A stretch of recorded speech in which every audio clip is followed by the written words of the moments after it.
Currently, patients with locally advanced pancreatic cancer who get treatment, and that is most likely going to be either gemcitabine with something else, either capecitabine or paclitaxel, or patients who get FOLFIRINOX. A small number of them will get to resection. In fact, in our hands, in our center, that number is in single figures. There are some centers around the world who publish figures that are in double figures, but I think the majority of patients will still be treated with chemo alone and get to a relatively decent survival, but certainly not longer than 15 months. I think the resectability rate with patients who have pancreatic cancer has definitely improved. Certainly in the UK, we were down at 5% of patients who present with pancreatic cancer being resected, and following the improvement of outcomes guidance document in 2000, it became priority to try and increase the resection rate. And now I think I'd be happy to say it's sitting around 10 to 20%. Some centers more aggressive than others, but definitely in the figure of 10 to 15 would be fine. I'd say up to 20.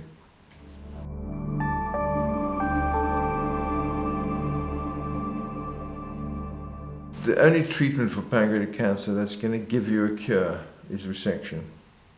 And even then, we know that patients who get resected still have a relatively poor long-term outcome at 5 years. We're still only talking about 20% 5-year survival. So without resection, we're never going to get there. So the whole aim of treating someone locally to get them to resection, first of all, gives them increased length of life. It certainly increases their quality of life, and sometimes it gives them a cure. So to me, resectability and getting anyone to resection, irrespective of what the local pathology shows when the specimen's out, gives a patient survival advantage and definitely quality of life improvement.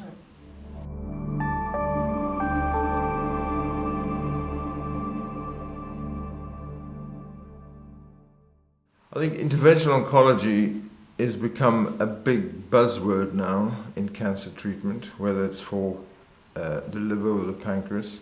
The pancreas, it's slightly lagging behind. We have treated patients with locally advanced disease with interventional oncology, mainly with irreversible electroporation, and there have been some studies using radiofrequency ablation. I think looking for newer devices to try and control local disease and get patients to resection is definitely something that we have to put as a priority, because actually it's the inability to remove the local tumor, which is involving vital structures, that then prevent patients from getting to a point where they have a potential cure. So I think having some interventional oncology device that works and makes a difference to the patient's outcome is really important.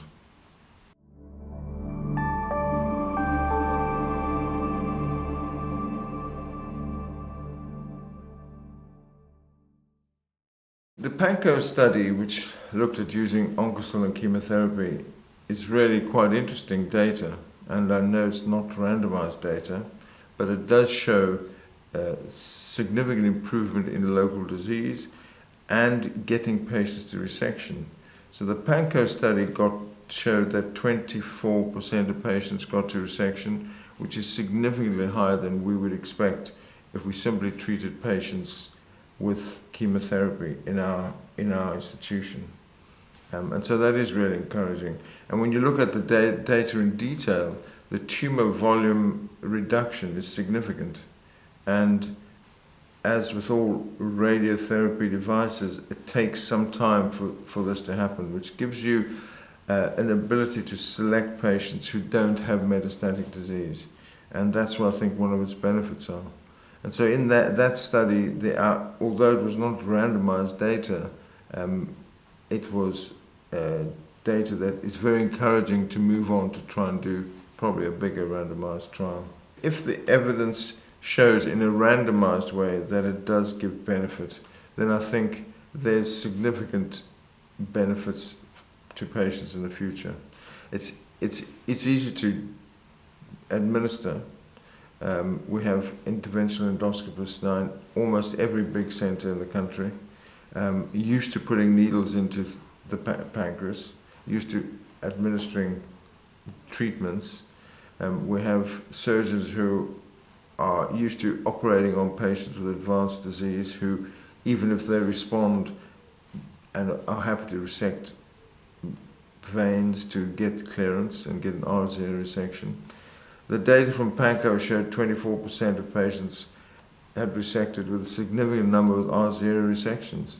So if we can show in a proper randomized way this is beneficial to patients, I think that it has a significantly improved future compared to percutaneous access, which we currently have and is struggling to get through any kind of